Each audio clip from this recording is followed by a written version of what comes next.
पे हुआ बलिदान, क्रूस पे हुआ बलिदान। मुक्ति दिलाए यीशु नाम, शांति दिलाए यीशु नाम। मुक्ति दिलाए यीशु नाम, शांति दिलाए यीशु नाम।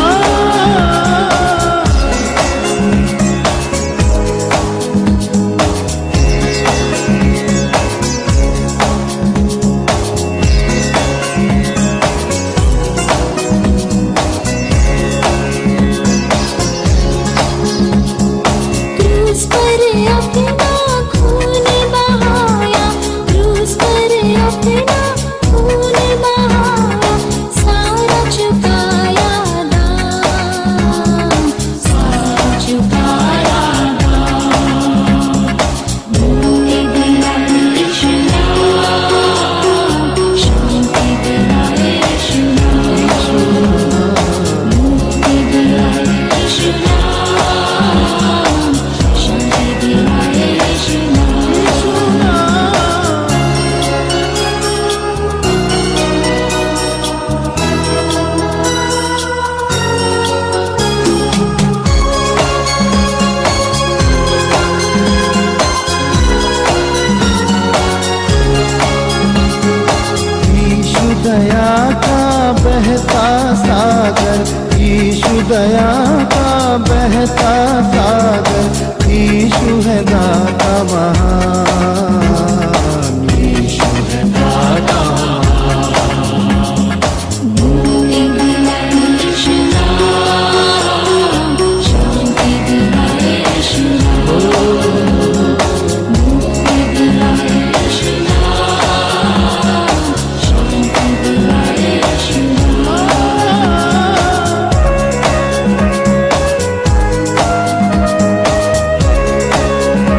मुझ आधार, तू बिन जगમાં હું લાચાર. मुझ पर तारी प्रीति अपार, हे यहोवा.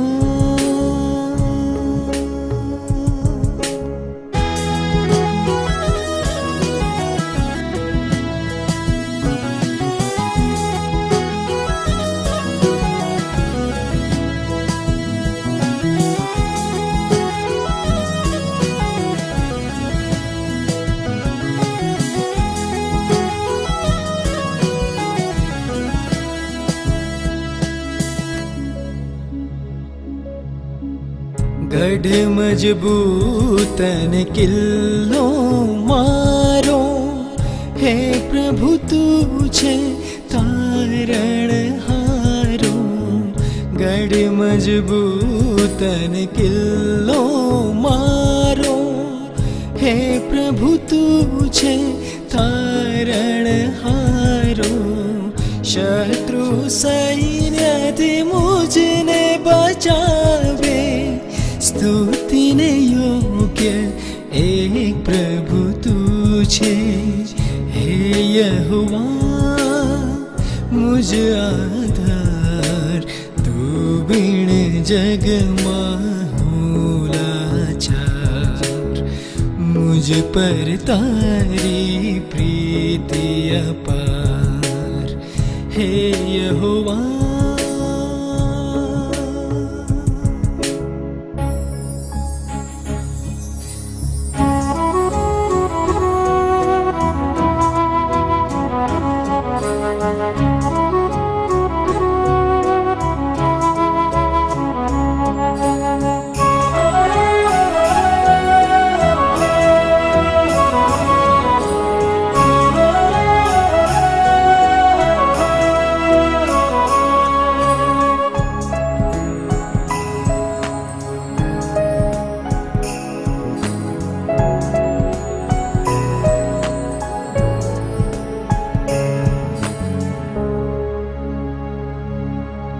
तारा विधियो सम्मुख राखो, तारा हुकमो सर्व हूँ पाडू.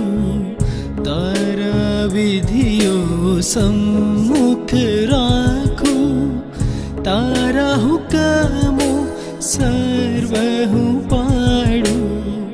दुखी जनने खचित बचावे, गर्विष्ठ जननो गर्व दबावे. हे यहोवा मुझ आधार, तू बिन जगમાં હું લાચાર. मुझ पर तारी प्रीति अपार, हे यहोवा.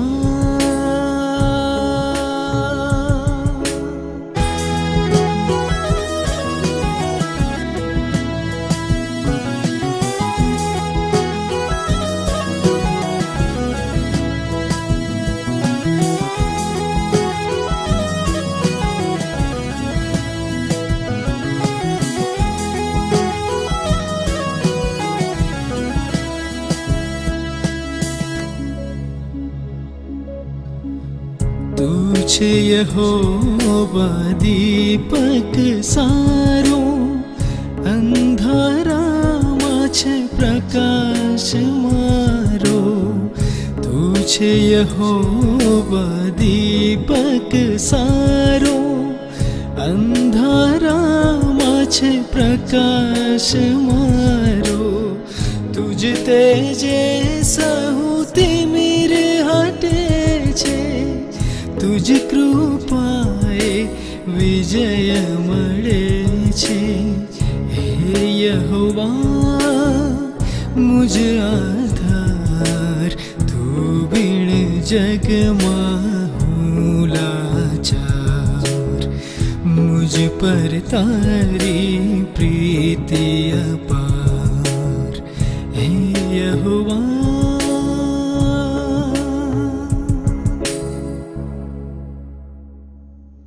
ફરીને એકવાર એકવાર આજે સાંજની આ બાઇબલ સ્ટડીમાં હું આપ સર્વનો પ્રભુ ઈસુ ખ્રિસ્તના નામમાં પ્રેમથી આવકાર કરું છું. અને ફરીને એકવાર હું ઈશ્વર પિતાનો આભાર માનું છું. સાથે સાથે બિશપ સાહેબ અને તેમની આખી ટેકનિકલ ટીમનો પણ હું આ સમયે આભાર માની લઉં છું. મિત્રો, આજે જે શાસ્ત્ર ભાગ બાઇબલ અભ્યાસ માટે પસંદ કરવામાં આવ્યો છે તે તો છે માથીની લખેલી સુવાર્તા, તેનો 28મો અધ્યાય અને 1 થી 10 કલમ. તો આવો આપણે બધા સાથે મળીને તેને વાંચીશું. માથી 28, 1 થી 10 કલમ. અને વિશ્રામવારની આખરે અઠવાડિયાને પહેલે દાડે પહોર ફાટ્યો ત્યારે મગદલાની મરિયમ તથા બીજી મરિયમ કબરને જોવા આવી. અને જુઓ, મોટો ધરતીકંપ થયો, કેમ કે પ્રભુનો દૂત આકાશથી ઉતર્યો ને ત્યાં આવીને કબરના મોં પરથી પથ્થરને ગબડાવીને તેના પર બેઠો. તેનું રૂપ વીજળીના જેવું ને તેનું લુગડું બરફના જેવું ઉજળું હતું. અને તેના ધાકથી ચોકીદારો ધ્રુજી ગયા ને મરણતોલ થઈ ગયા. ત્યારે દૂતે તે સ્ત્રીઓને કહ્યું, બીહોમાં, કેમ કે હું જાણું છું કે વધસ્તંભે જડાયેલા ઈસુને તમે શોધો છો. તે અહીં નથી, કેમ કે તેના કહ્યા પ્રમાણે તે ઉઠ્યો છે. આવો ને જ્યાં પ્રભુ સૂતો હતો તે જગા જુઓ, અને વહેલા જઈને તેના શિષ્યોને કહો કે મુએલાઓમાંથી તે ઉઠ્યો છે, અને જુઓ, તે તમારી આગળ ગાલિલમાં જાય છે, ત્યાં તમે તેને દેખશો. જુઓ, મેં તમને કહ્યું છે. ત્યારે તેઓ બીક તથા હર્ખ સહિત કબરની પાસેથી વહેલી નીકળીને તેના શિષ્યોને ખબર આપવાને દોડી ગઈ. અને જુઓ, ઈસુએ તેઓને મળીને કહ્યું, કુશળતા. અને તેઓએ આવીને તેના પગ પકડ્યા અને તેનું ભજન કર્યું. ત્યારે ઈસુ તેઓને કહે છે, બીહોમાં, જાઓ, મારા ભાઈઓને કહો કે તેઓ ગાલિલમાં જાય ને ત્યાં તેઓ મને દેખશે. આમીન. પ્રભુ તેમના વાંચેલા અને વચનો પર આશીષ આવવા દે એવી મારી પ્રાર્થના. આવો આપણે બાઇબલ અભ્યાસમાં આગળ વધીએ પહેલાં ટૂંકી પ્રાર્થનામાં નમીએ. પ્રાર્થના કરીએ. કૃપાળુ અને દયાનિધિ ઈશ્વર પિતા, રાજાઓના રાજા અને પ્રભુઓના પ્રભુ, સર્વશક્તિમાન, સર્વવ્યાપી, સર્વજ્ઞાની અમારા પ્રભુ, તમારી સ્તુતિ કરીએ જ, તમારો આભાર માનીએ છીએ. આજના આખા દિવસની તમારી સંભાળ બાદ ફરીને એકવાર તમારી સમક્ષતામાં તમે અમને લઈ આવ્યા છો. એના માટે અમે તમારી સ્તુતિ કરીએ છીએ, તમારો આભાર માનીએ છીએ. હે પુનરુત્થાન પામેલા પ્રભુ, આજે ફરીને એકવાર તમારા વચનો મારફતે તમે અમારી સાથે વાત અને વ્યવહાર કરો એવી હું ખાસ પ્રાર્થના તથા વિનંતી કરું છું. તમારા વચનો શીખવા અને સમજવાને માટે તમે અમારી સહાય તથા મદદ કરો એવી વિનંતી છે. હવે પછીના સર્વ સમયોમાં અમે બધા જ તમારા હાથોમાં સોંપાઈએ છીએ. પ્રાર્થના વાલા તારનાર અને મુક્તિદાતા ઈસુ પ્રભુના નામથી માંગીએ છીએ, માટે સાંભળીને માન્ય કરો બાપ. આમીન. મિત્રો, આજે જે શાસ્ત્ર ભાગ વાંચવામાં આવ્યો છે એ શાસ્ત્ર ભાગ ઈસુએ દુઃખ સહન કર્યું, ક્રૂસ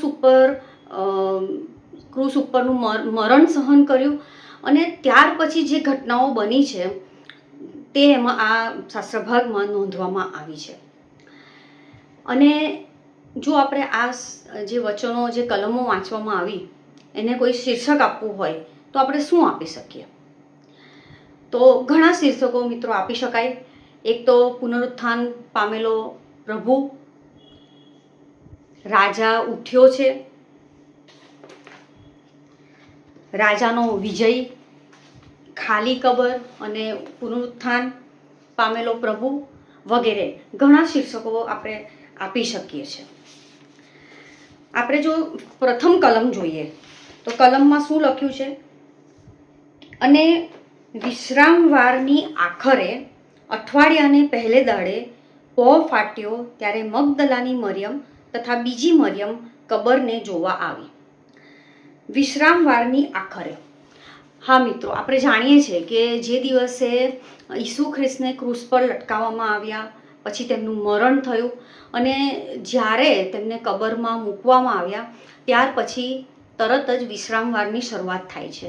અને એ સમયમાં આપણે જાણીએ છીએ કે લોકો બહુ જ આ વિશ્રામવારને ચુસ્તપણે માનતા હતા અને માટે વિશ્રામવારે તો કોઈ કશું જ કરતું નથી. પરંતુ આ બે સ્ત્રીઓ, એ મગદલાની મરિયમ અને બીજી મરિયમ, તેઓ વિશ્રામવાર જેવો પૂરો થાય છે કે તરત જ અઠવાડિયાનો પહેલો દાડો એટલે કે રવિવારની સવારે તરત જ તેઓ ઈસુની કબર તરફ દોડે છે. હવે આપણે જો અહીંયા જોઈએ તો કેમ બહેનો જ પ્રથમ કબર પાસે જાય છે, તો એ આપણે સમજી શકીએ છીએ કે મૂળભૂત બહેનોનો સ્વભાવ જ છે. જો હું એમ કહું તો દરેક બહેન મારી સાથે એગ્રી કરશે જ કે આપણા ઘરોમાં પણ જો આપણે જોઈએ તો ઘરની દરેકે દરેક જવાબદારી એ બહેનો ખૂબ જ સારી રીતે સમજે છે અને તેને નિભાવે પણ છે. અને સાથે સાથે જ્યારે આવી કોઈક ગંભીર બાબત પણ હોય ત્યારે પણ સ્ત્રીઓ જ આગળ હોય છે. સાચું ને? એટલે અહીંયા પણ આપણે જોઈએ છીએ કે સ્ત્રીઓ જે મૂળભૂત તેમના સ્વભાવ પ્રમાણે તેઓ જ પ્રથમ આ કબર તરફ દોડી જાય છે. બીજું જો આપણે અહીંયા જોઈએ તો એમાં લખવામાં આવ્યું છે કે મગદલાની મરિયમ અને બીજી મરિયમ. હવે એક મરિયમનો તો ઉલ્લેખ સ્પષ્ટ કરવામાં આવ્યો છે કે મગદલાની મરિયમ, તો આ બીજી મરિયમ કોણ હોઈ શકે? યોહાન 19:25. હવે ઈસુના વધસ્તંભની પાસે તેની મા, તેની માસી, કેલોપાની સ્ત્રી મરિયમ તથા મગદલાની મરિયમ. હવે મિત્રો અહીંયા મગદલાની મરિયમ તો સ્પષ્ટ લખવામાં આવ્યું છે અને પરંતુ તેની મા અથવા તો તેની માસી એ લખવામાં નથી આવ્યું, પણ અન્ય મરિયમ લખવામાં આવ્યું છે. તો આપણે એ એક એઝમ્પશન કરી શકીએ કે એ આ કેલોપાતની મરિયમ હશે. આપણે જોઈએ છે કે મગદલાની મરિયમ અને બીજી મરિયમ એ વિશ્રામવારની આખરે એટલે અઠવાડિયાને પહેલે દાડે કબર પર દોડી જાય છે. ઠીક છે, હવે આપણે કલમ 2 તરફ જઈએ. કલમ 2 આપણને શું કહે છે?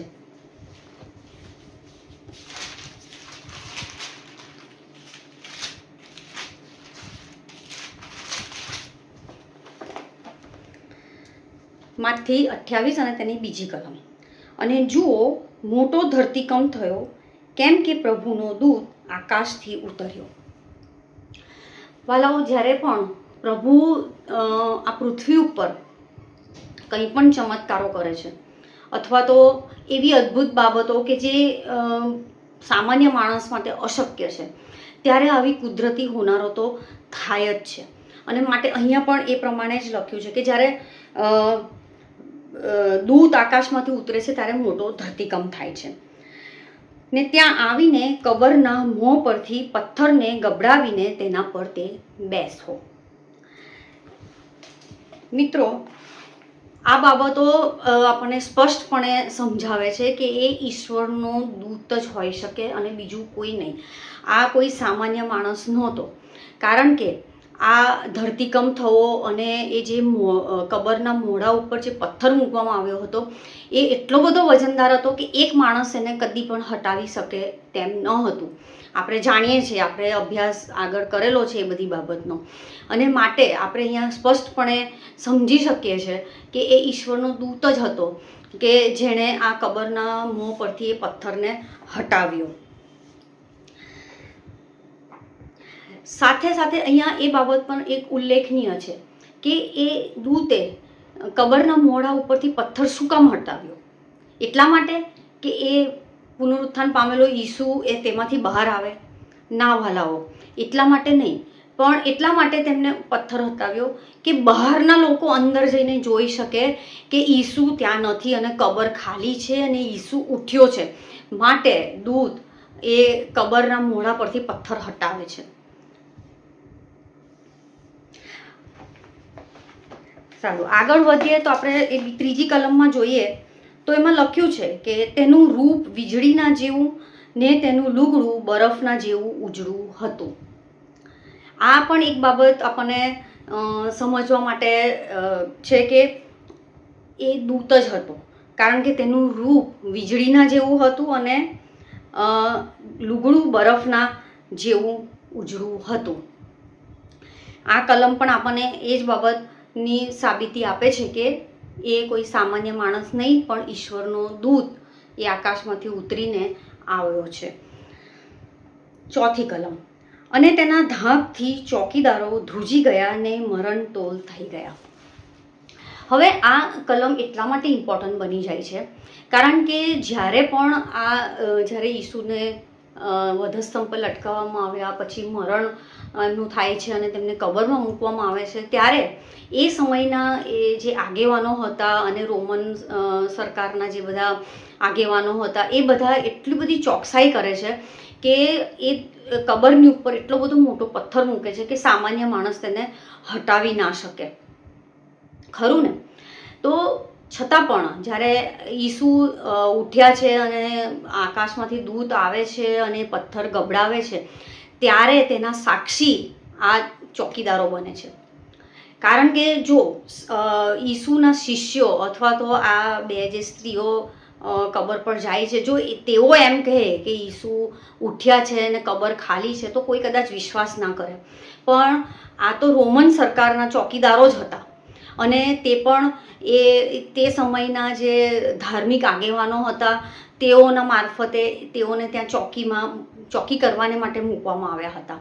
અને જ્યારે તેઓ તેમની આંખે જોઈ છે કે આવો ધરતીકંપ, દૂધ જ્યારે નીચે ઉતરે છે ત્યારે ધરતીકંપ થાય છે અને એ દૂધના એકદમ વીજળી જેવા ઉજળા એના કપડાં હોય છે, બરફ જેવા એના કપડાં હોય છે, અને તે પેલો પથ્થરને ત્યાંથી હટાવે છે અને તેના ઉપર બેસે છે.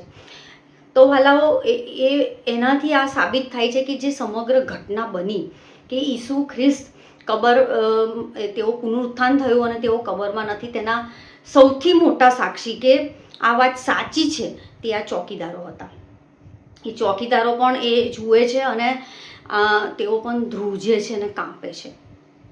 ભલાઓ, આ એક બહુ સામાન્ય બાબત છે. અત્યારે આપણે ભલે વિશ્વાસુઓ તરીકે ઈસુ ખ્રિસ્તમાં વિશ્વાસ કરીએ છીએ, બધું જાણીએ છીએ, પણ અત્યારે આપણી સામે પણ અચાનક આવો ધરતીકંપ થાય અને કોઈ આવી રીતે આપણી સમક્ષ એવું એક પડછાયા જેવું આપણી સામે આવીને ઊભું રહે ને આપણને કંઈ કહે, તો આપણે પણ ખૂબ જ ડરી જઈએ. ખરું ને? તો આ તો તે સમયના એ ચોકીદારો અને પેલી જે સ્ત્રીઓ છે તે લોકો પણ ડરી જાય છે.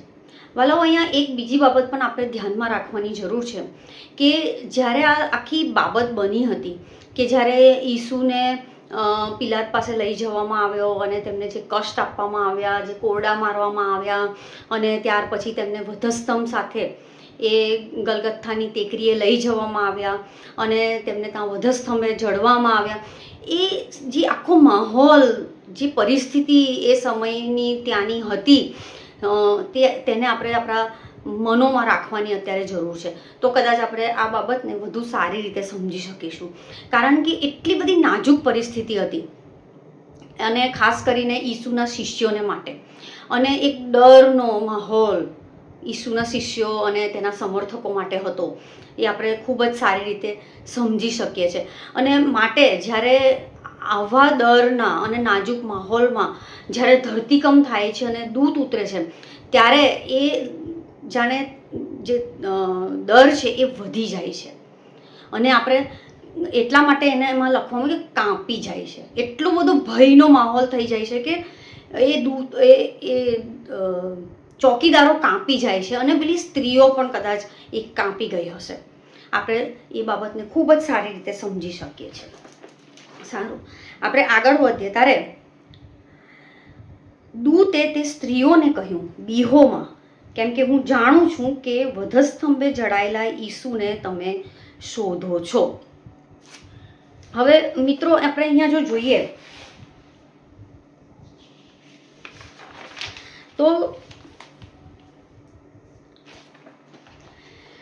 જેમ મેં હમણાં વાત કરી કે એ સમયનો માહોલ એવો હતો કે ખાસ કરીને ઈસુના જે સમર્થકો હતા તેઓ તો ખૂબ જ ગભરાયેલા અને બી ગયેલા હતા.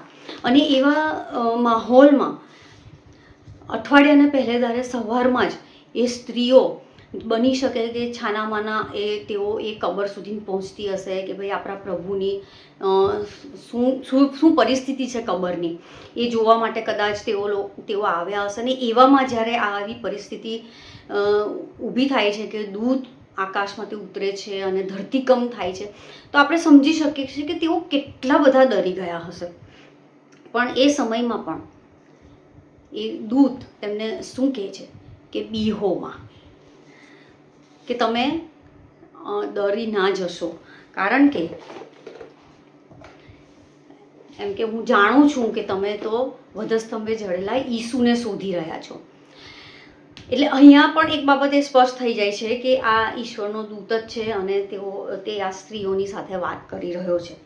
વાલાઓ, આપણે જો 5 થી 7 કલમોમાં જોઈએ તો દૂત એ સ્ત્રીઓને પુનરુત્થાન પામેલા ઈસુના સુસમાચાર આપે છે અને એની સાથે સાથે 4 સંદેશાઓ પણ એ દૂત એ સ્ત્રીઓને આપે છે.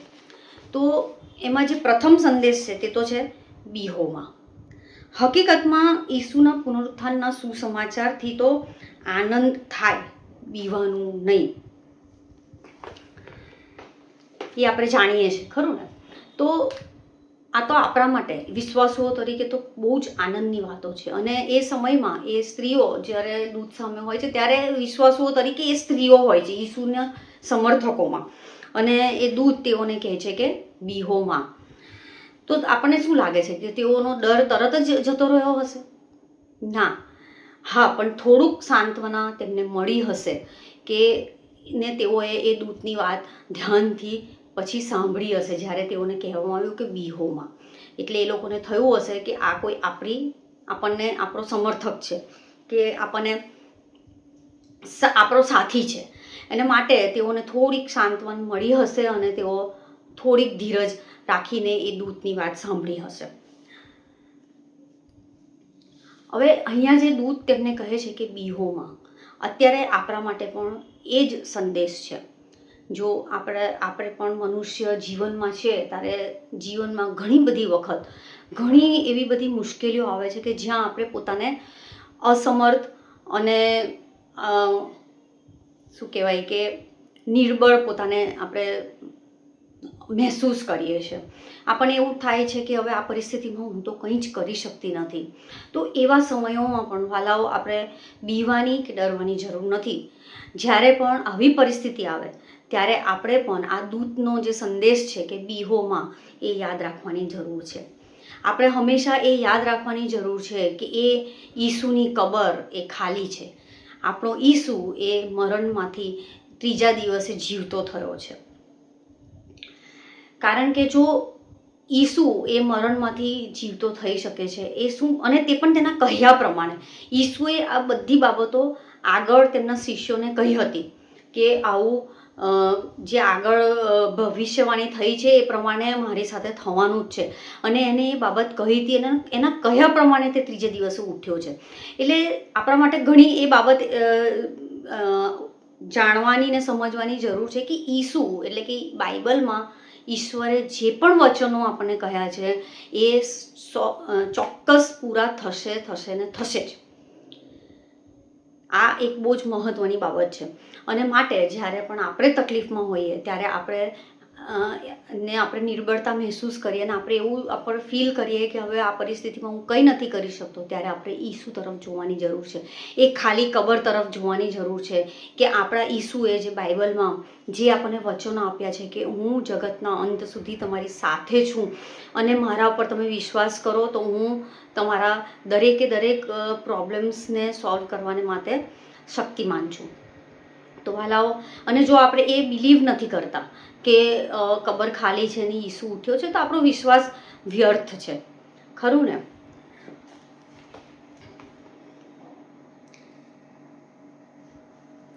સારું. બીજો જે સંદેશ એ દૂત પેલી સ્ત્રીઓને આપે છે તે તો એ છે કે તે અહીં નથી. અહીં નથી તો ક્યાં છે એ પ્રશ્ન થાય. પણ કેમ કે સ્ત્રીઓ એ ઈસુને ત્યાં કબર પર શોધવા આવે છે, માટે એ દૂત તેમને કહે છે કે તે અહીં નથી, કારણ કે તે ઉઠ્યો છે. અને તમે તેમને મરેલાઓમાં શું કામ શોધો છો? મરેલાઓ એટલે કે કબરમાં શું કામ શોધવા? કારણ કે કબરમાં તો મરેલું માણસ જ રહે. પણ એ દૂત તેઓને કહે છે કે તે તો અહીંયા નથી, એટલે તમે અહીંયા તેને શું કામ શોધવા આવ્યા છો? તે તો જીવતાઓમાં છે, એટલે કે તે તો અહીંયાથી નીકળીને જીવતાઓમાં ગયો છે. તમે એમને અહીંયા શા માટે શોધો છો? એ તો એના લોકો મધ્યે ગયો છે. એ જ પ્રમાણે એ જ કલમમાં આપણે જો જોઈએ તો દૂત એ સ્ત્રીઓને શું કહે છે કે આવો અને જુઓ. 6ઠ્ઠી કલમ જો આપણે ફરી એકવાર વાંચીશું, તે અહીં નથી કેમ કે તેના કહ્યા પ્રમાણે તે ઉઠ્યો છે. આવો ને જ્યાં પ્રભુ સૂતો હતો તે જગા જુઓ. દૂત તે સ્ત્રીઓને ખાલી ફક્ત એટલું જ નથી કહેતો કે બીહોમાં ને તે અહીં નથી કે તે ઉઠ્યો છે, પણ સાથે સાથે એ પણ કહે છે કે તમે ખાતરી કરી લો, તમે આવો ને તમે જાઓ અંદર અને જુઓ કે તે નથી. પૂરેપૂરી ખાતરી કરી લો. એવું નહીં કે હું કહું છું એટલે, પણ તમે ખાતરી કરીને પછી તમે જુઓ કે એ ઈસુ અહીં નથી પણ તે ઉઠ્યો છે તેના કહ્યા પ્રમાણે. આપણે એ બહુ જ મહત્વનો છે આ બાબત કે તેના કહ્યા પ્રમાણે, કારણ કે ઈસુ જે કહે છે એ કરે છે. અને આ બાબત તેને આપણે જાણીએ છીએ કે તેના શિષ્યોને આગળ કહી જ હતી કે આવું આવું મારી સાથે બનશે ને હું 3જા દિવસે ઉઠીશ ને આવું. પણ એ સમયોમાં એ શિષ્યો એ બધું ભૂલી જાય છે, પણ ઈસુ કદી પણ ભૂલતા નથી. આજે આપણે પણ એ બાબત યાદ રાખવાની જરૂર છે વાલાઓ, કે ઘણી બધી વખત આપણે ઈશ્વરને કંઈક વચનો આપી દઈએ છીએ ઇમોશનલ થઈને, કે આપણી સાથે જ્યારે કોઈ એવી પરિસ્થિતિ હોય, આપણે કોઈ પ્રાર્થનામાં હોઈએ ત્યારે આપણે ઘણી બધી વખત ઈશ્વરને અમુક વચનો આપી દેતા હોઈશું કે હું આમ કરીશ કે તેમ કરીશ, કે જો મારી સાથે આવું થશે તો હું આમ કરીશ, પણ પછી આપણે તે ફૂલફિલ નથી કરી શકતા. પણ આપણો ઈશ્વર એવો નથી. તે જે કહે છે, તેણે જે વચનો આપ્યા છે તે પ્રમાણે એ કરે જ છે ને એવું એ થાય જ છે. એ આપણે વિશ્વાસ રાખવાની જરૂર છે. તો વાલાઓ, અહીંયા પણ એ દૂત એ મરિયમ અને બીજી મરિયમને કહે છે કે તમે આવો અને જુઓ કે કબર ખાલી છે, તમે ખાતરી કરી લો. બરાબર? અને આ તમે જોઈ લો કે ઈસુના પુનરુત્થાનની આ ઐતિહાસિક બાબત બની છે. હવે આપણે કલમ 7 તરફ જઈએ અને 7મી કલમ આ પ્રમાણે કહે છે, અને વહેલા જઈને તેના શિષ્યોને કહો કે મુએલામાંથી તે ઉઠ્યો છે, અને જુઓ તે તમારી આગળ ગાલિલમાં જાય છે, ત્યાં તમે તેને દેખશો. જુઓ મેં તમને કહ્યું છે. શું કહે છે દૂત સ્ત્રીઓને? કે વહેલા જઈને તેના શિષ્યોને કહો. હવે આપણને ખબર છે કે જ્યારે આ સમગ્ર બાબત બને છે કે ઈસુને જ્યારે પકડીને લઈ જવામાં આવે છે અને તેને કોરડા મારવામાં આવે છે અને જે તકલીફો એને પડે છે અને વધસ્તંભા જડી દેવામાં આવે છે, ત્યારે શિષ્યો ખૂબ જ ગભરાઈ જાય છે, તેઓ બી જાય છે અને તેઓ સંતાઈ જાય છે. ખરું ને? તેઓ એક પણ એમ ઈસુની આગળ ઊભો નથી રહેવા માંગતો, બધા જ છુપાઈ જાય છે. અને માટે એ દૂત એ સ્ત્રીઓને કહે છે કે તમે જઈને તેમના શિષ્યોને કહો કે તે તેના કહ્યા પ્રમાણે ઉઠ્યો છે, મરણમાંથી ઉઠ્યો છે. અને આ બાબત એ પણ દર્શાવે છે કે જે પુનરુત્થાન પામેલા ઈસુ એટલે કે મરણમાંથી 3જે દિવસે જે ઉઠ્યા તેના એ સુસમાચાર એ સ્ત્રીઓ મારફતે તેના શિષ્યોને આપવાનું કહે છે. બહેનો, અહીંયા આપણે ગર્વ લેવા જેવી બાબત પણ હું કહીશ કે છે કે પ્રથમ સુવાર્તા એ બહેનોએ આપી હતી. ઈશ્વરે બહેનોને પસંદ કરી એ સુવાર્તાને માટે, પ્રથમ સુવાર્તાને માટે, એ સુસમાચાર આપવાને માટે એ દૂત એ સ્ત્રીઓને આજ્ઞા કરે છે. વાલાઓ, આપણે જોઈશું તો ઈસુ ખ્રિસ્ત અથવા તો ઈશ્વરે સ્ત્રીઓને ખૂબ જ ઇમ્પોર્ટન્સ આપ્યું છે. ભલે આ જગત કદાચ ના આપતું હોય, પણ ઈશ્વરે તો આપણને પુરુષથી કમ સમજ્યા નથી. કારણ કે જન્મ લેવા માટે પણ પ્રભુ એ મરિયમનો ઉપયોગ કરે છે. પછી જ્યારે આ મરણ થાય છે ત્યારે પણ આપણે જોઈએ છીએ કે એ સ્ત્રીઓ તેની સાથે ને સાથે જ્યારે એ સુવાર્તા પ્રગટ કરતા હોય છે અરે સેવા કાર્ય કરતા હોય છે ને ત્યારે પણ એ સ્ત્રીઓ તેમની સાથે હોય છે ને તેમની સેવા કરે છે. પછી જ્યારે આપણે જોઈએ કે વધસ્તંભ પર હોય છે ત્યારે પણ એ સ્ત્રીઓ તેમની સાથે જ હોય છે. અને અત્યારે પણ જો આપણે આમાં જોઈએ છે કે સૌ પ્રથમ એ સ્ત્રીઓ જ ઈશ્વરની કબર પર આવે છે અને અત્યારે આ દૂત એ સ્ત્રીઓને આજ્ઞા કરી રહ્યા છે કે તમે તેમના શિષ્યોને જઈને આ સુસમાચાર આપો કે ઈસુ એ મરણમાંથી જીવતો થયો છે તેના કહ્યા પ્રમાણે. આ સુવાર્તા એ સ્ત્રીઓ પ્રથમ સ્ત્રીઓ જ એ તેમના શિષ્યોને આપે છે. એટલે બહેનો, આપણે પણ સેવા કાર્યમાં કોઈ પણ રીતે પાછળ રહેવાની જરૂર નથી. આપણે હંમેશા સેવા કાર્યમાં આગળ રહેવું જોઈએ અને ઉત્સાહથી એ સેવા કાર્ય કરવું જોઈએ. એ ઈશ્વરે આપણને એ સામર્થ્ય આપેલું છે, આપણી પસંદગી કરેલી છે અને માટે આપણે કોઈ પણ રીતે તેમાં પાછળ રહેવું ન જોઈએ. સાથે સાથે બીજું એ પણ ઉલ્લેખનીય છે કે એ સમયે દૂતે જે સુસમાચાર આપવાનું કામ પ્રથમ એમ કે શિષ્યોને આપજો, પણ આજે આપણા માટે પણ એ જ આજ્ઞા છે. આ સુસમાચાર આજે આપણે પણ આપણને જાણે કે દૂત કહી રહ્યો છે કે તમે પણ એ સુસમાચાર આપો. આજે દેશ અને દુનિયામાં ઘણી બધી જગ્યાઓ અને ઘણા બધા લોકો એવા છે કે જેમણે હજી સુધી ઈસુ ખ્રિસ્તનું નામ સાંભળ્યું નથી અથવા તો સાંભળ્યું છે તો તેમના વિશે વધુ કશું જાણતા નથી અને તેઓ એ સમજતા નથી કે એ આ જ ખરા પ્રભુ છે.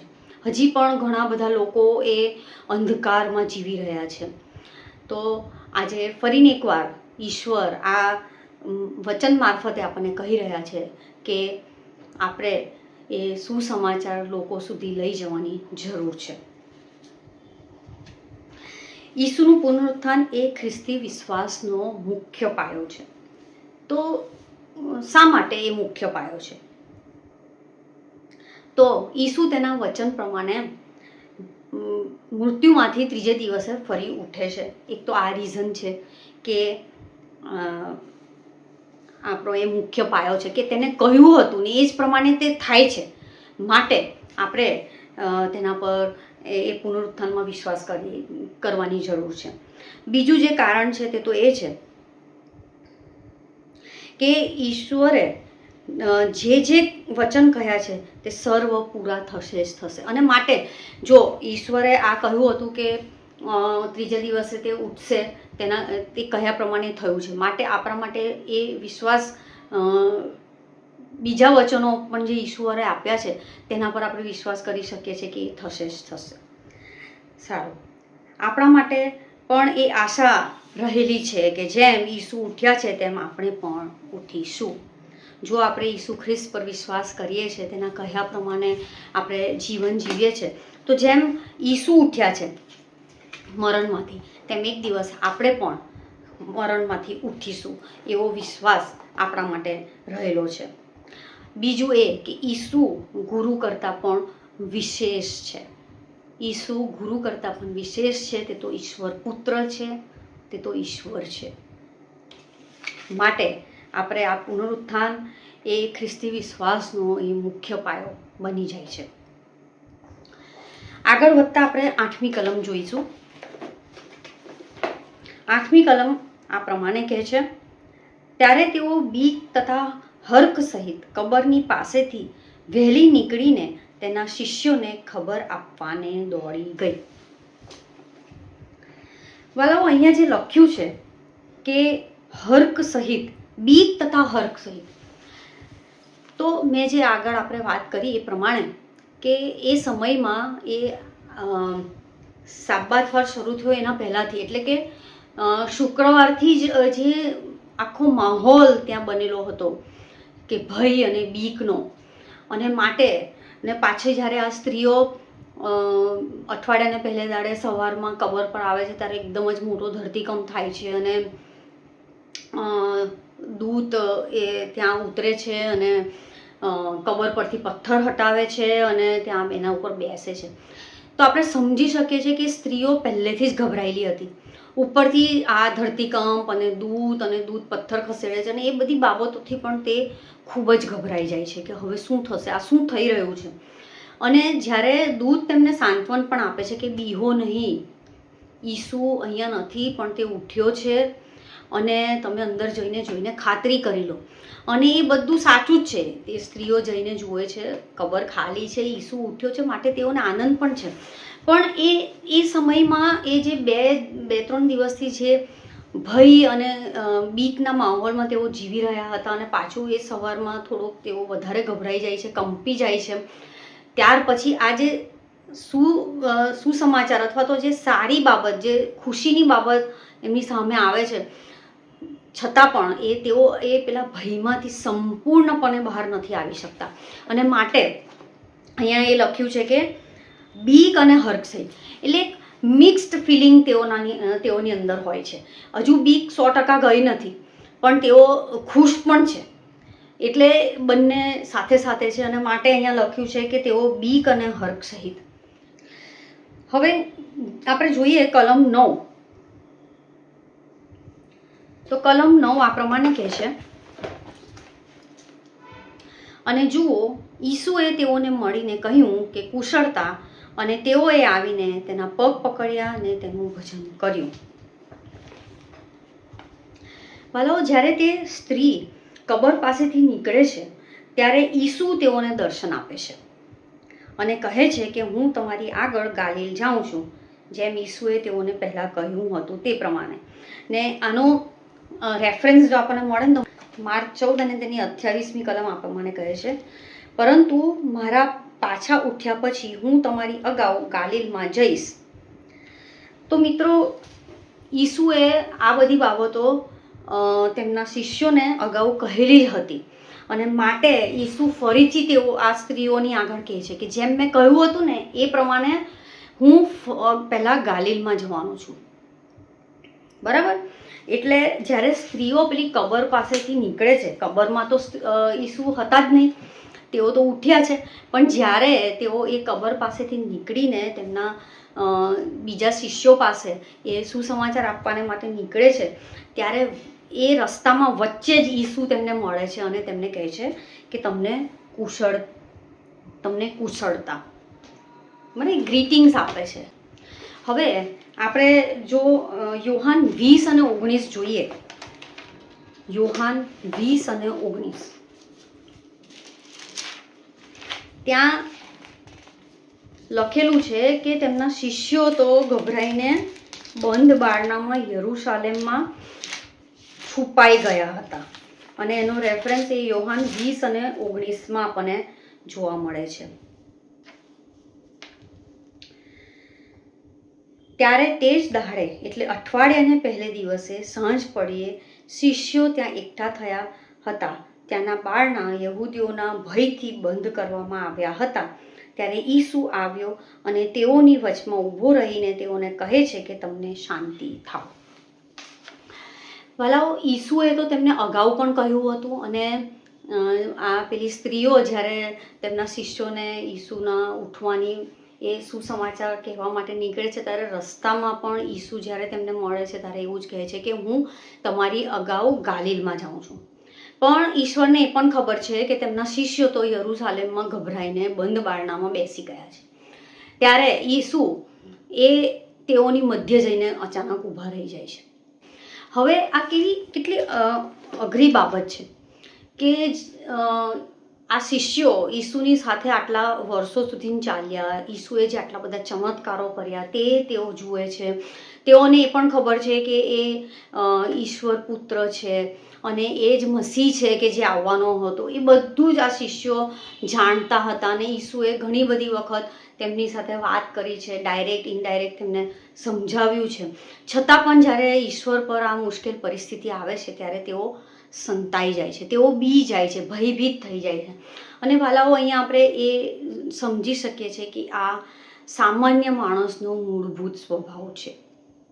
જ્યારે આવી કોઈ અઘરી પરિસ્થિતિ આવે, જ્યારે આપણે જોઈએ છે કે ભારતમાં પણ અને ભારતની બહાર પણ ઘણી બધી જગ્યાએ આપણા ઈસુના નામથી ઓળખાતા તેમના લોકો, તેમના શિષ્યો, જે ખ્રિસ્તી લોકો છે તેમના ઉપર સતાવણી કરવામાં આવે છે. અને ઘણી બધી વખત આપણા લોકો આ દરેક બાબતોથી ગભરાઈ જાય છે અને આપણે સંતાઈ જતા હોઈએ છીએ, અને એ માણસનો મૂળભૂત સ્વભાવ છે. પણ જ્યારે આપણે ઈશ્વરમાં વિશ્વાસ કરીએ છીએ કે ઈસુ એ આપણી સાથે જ છે અને એને જે કહ્યું છે એ પ્રમાણે તે આપણી જગતના અંત સુધી તે આપણી સાથે જ છે, જો આપણે એ વિશ્વાસ કરીએ છીએ તો, અને આપણે ઈશ્વરની આગળ નમીએ છીએ, પ્રાર્થના કરીએ છીએ અને આપણે આપણા પાપોની ક્ષમા તેમની પાસે માંગીએ છીએ, તો ઈસુ એ આપણા પાપ માફ કરવાને માટે એ સમર્થ છે અને એ પાપ માફ કરે પણ છે, એ આપણને ક્ષમા આપે પણ છે. અને એટલું જ નહીં, ક્ષમા આપ્યા પછી તે આપણને મિત્રો કહે છે, આપણને ભાઈ બહેનો કહે છે. અને અહીંયા પણ આપણે જોઈએ છે કે જ્યારે શિષ્યો આ બધી બાબત બને છે ત્યારે ગભરાઈને સંતાઈ જાય છે યરૂશાલેમમાં બંધ બારણામાં, ત્યારે ઈસુ તેઓની મધ્યે જાય છે અને તેમને કુશળતા કહે છે. અને પછી આપણે જોઈએ છે કે ઈસુ યરૂશાલેમમાં તેમના શિષ્યોને મળે છે અને પછી તે ગાલિલમાં જાય છે અને તેમના શિષ્યોને બી કહે છે કે તમે ગાલિલમાં આવો. અહીં આપણે જોઈ શકીએ છીએ કે ઈસુ તેમના શિષ્યોને માફ કરે છે.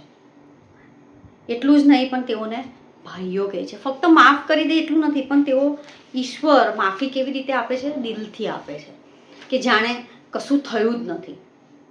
આપણા જે પાપો છે, જે મેલા વસ્ત્રો જેવા છે, તેને હિમ જેવા ધોળા અને સફેદ પ્રભુ કરી દે છે. અને અહીંયા આપણે જોઈએ છે કે શિષ્યોને પણ તે માફ કરે છે અને એટલું જ નહીં, પણ તેમને ભાઈઓ કહીને સંબોધે છે.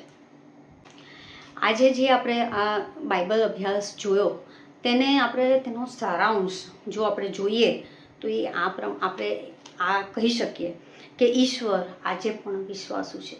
હા, તેમને જે વચનો આપ્યા છે તે પૂરા કરશે જ કરશે.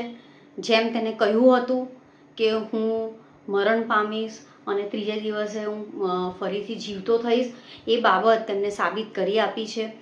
તેના સાક્ષીઓ પણ છે અને માટે આપણે એના પર વિશ્વાસ કરવો એ બહુ જરૂરનું છે. અને માટે આપણે કહી શકીએ છીએ કે ઈશ્વર આજે પણ વિશ્વાસુ છે. બીજું કે ઈસુનું પુનરુત્થાન એ ઈશ્વરનું પાપ અને મૃત્યુ ઉપરનું સામર્થ્ય દર્શાવે છે. ઈશ્વરનો પાપ અને મૃત્યુ પર અધિકાર બતાવે છે. ખરું ને? આવું તો કોણ કરી શકે? કોઈ ના કરી શકે, ઈશ્વર જ કરી શકે. અને આપણા માટે એ હિંમત અને એ આશા રહેલી છે કે આપણો ઈશ્વર એ આપણને એનો મૃત્યુ અને પાપની ઉપર અધિકાર છે. અને માટે આપણે પણ જો આપણા પાપોની માફી તેની પાસે માંગીશું તો એ આપણને માફ કરવાને શક્તિમાન છે. અને જેમ તે ત્રીજે દિવસે પુનરુત્થાનની પ્રભાતે ઉઠે છે, તેમ આપણે પણ એક દિવસ મૃત્યુમાંથી ઉઠીશું. ઈસુનું પુનરુત્થાન એ ઐતિહાસિક ઘટના અથવા તો થિયોલોજીકલ ડોક્ટ્રિન કરતાં પણ વિશેષ છે. એ તો આશા અને આનંદનો સંદેશ છે. અને ઈસુના પુનરુત્થાનમાં વિશ્વાસ કરવાથી આપણને પાપોમાંથી મુક્તિ મળે છે અને નવું જીવન મળે છે. માથી 28:1-10 આપણને યાદ અપાવે છે કે ઈસુના પુનરુત્થાનની ઘટના એ એક જ વખતની ઘટના નથી, પણ વિશ્વાસુઓ માટે તો એક કાયમ ચાલતી પ્રક્રિયા છે. એક પ્રોસેસ છે જે રોજે રોજ આપણા જીવનોમાં કાર્ય કરે છે. પુનરુત્થાનમાં જે આશા, આનંદ, પ્રેમ અને શાંતિ મળે છે તેને આપણા જીવનોમાં આપણે પ્રગટ કરવાની જરૂર છે. હા વાલાઓ, આપણે એક સાક્ષીરૂપ જીવન આપણા જીવનોમાં એ બાબત ઉતારવાની છે અને એક સાક્ષીરૂપ જીવન આપણે જીવવાનું છે કે જેથી કરીને આપણી આસપાસના જે લોકો છે કે જેઓ વિધર્મી છે, જેઓ ઈસુને નથી ઓળખતા, તે આપણા જીવનો મારફતે ઈસુને ઓળખી શકે એવું જીવન આપણે એક સાક્ષીરૂપ જીવન જીવવાની જરૂર છે. સુવાર્તા આપણું જીવન એ પણ એક સુવાર્તાનું માધ્યમ બની શકે છે અને આપણે ઈશ્વરના શિષ્યો તરીકે એ માધ્યમનો પણ સુવાર્તાને માટે ઉપયોગ કરવાનો છે અને માટે આપણે સાક્ષીરૂપ જીવન જીવવાની જરૂર છે. આવો આપણે આ વચનો સમજવાને માટે અને આપણા જીવનોમાં ઉતારવાને માટે ઈશ્વર આપણી સહાય કરે, એના માટે આપણે પ્રાર્થના કરીએ.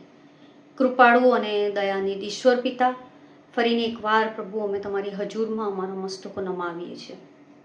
હા પરમેશ્વર પિતાજી, તમે જે વચનો અમને કહ્યા છે અને એ પ્રમાણે તમે કાર્ય કરો છો. તમે વિશ્વાસુ પ્રભુ છો પ્રભુ. એ બાબતમાં અમને વિશ્વાસ કરવાને માટે તમે અમારી સહાય અને મદદ કરો.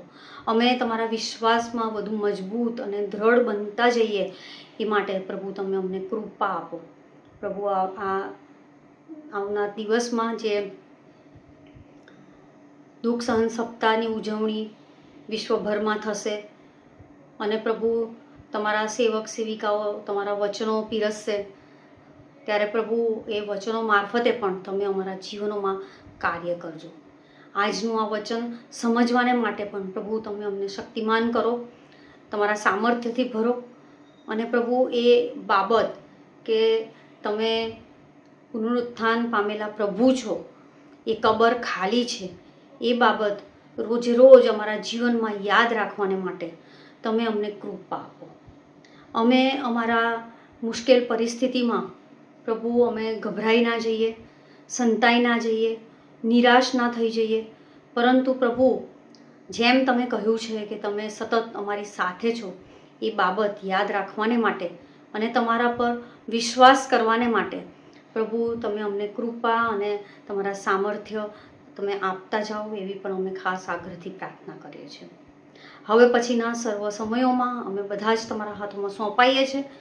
આ તમારા વચનો અમે અમારા જીવનોમાં યાદ રાખી શકીએ અને અમારા જીવનોમાં ઉતારી શકીએ એવી ખાસ કૃપા તમારી પાસે માંગીએ છીએ. પ્રાર્થના વાલા તારનાર અને મુક્તિદાતા ઈસુ પ્રભુના નામથી માંગીએ છીએ, માટે સાંભળીને માન્ય કરો બાપ. આમીન.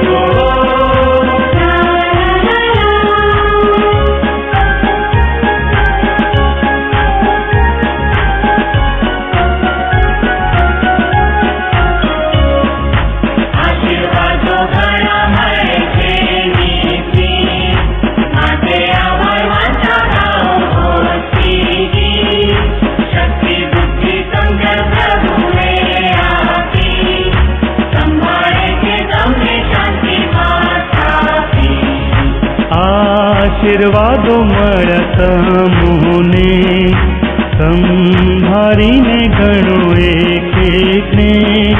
પ્રભુએ જે કર્યા એ બધા ગણવાથી અજાયબ બહુ લાગશે, થશે મન ખુશી.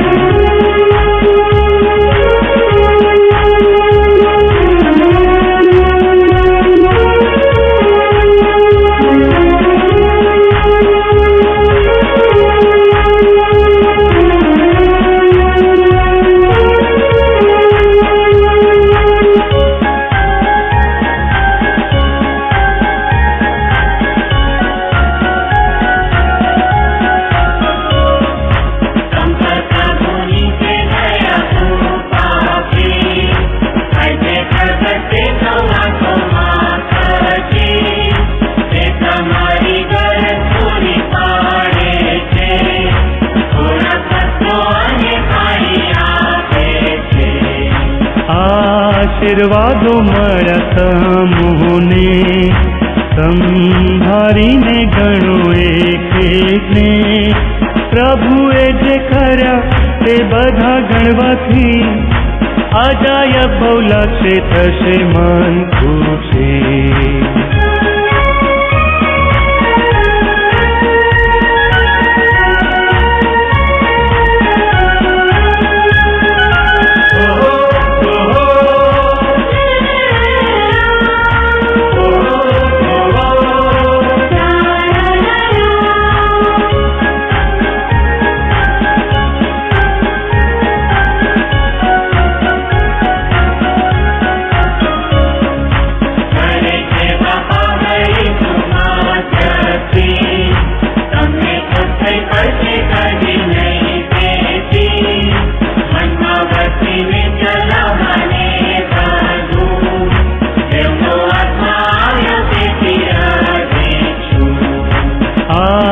આશીર્વાદો મળ્યા તમોને સંભાળીને ગણો એક એકને પ્રભુએ જે કર્યા તે બધા ગણવાથી અજાયબ બહુ લાગશે થશે મન ખુશી.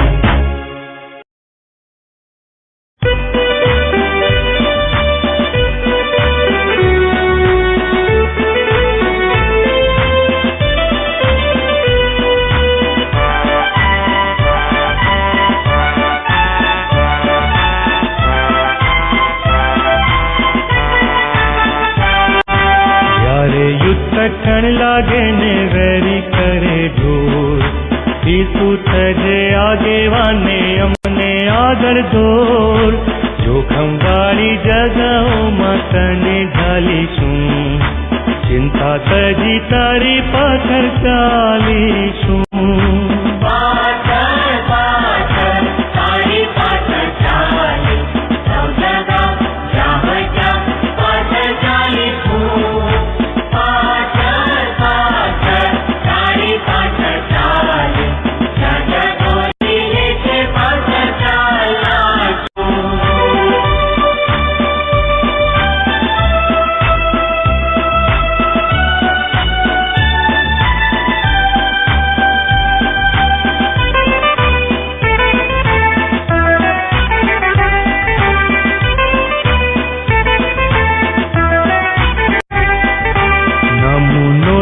આપ્યો અમને ભારે કચવેઠી માટે જે તું કહે છે તે કરીશું ખુશીથી તારો નમૂનો લઈને આજ્ઞા પાડીશું પ્રીતિ થકી તારી પાછળ ચાલીશું.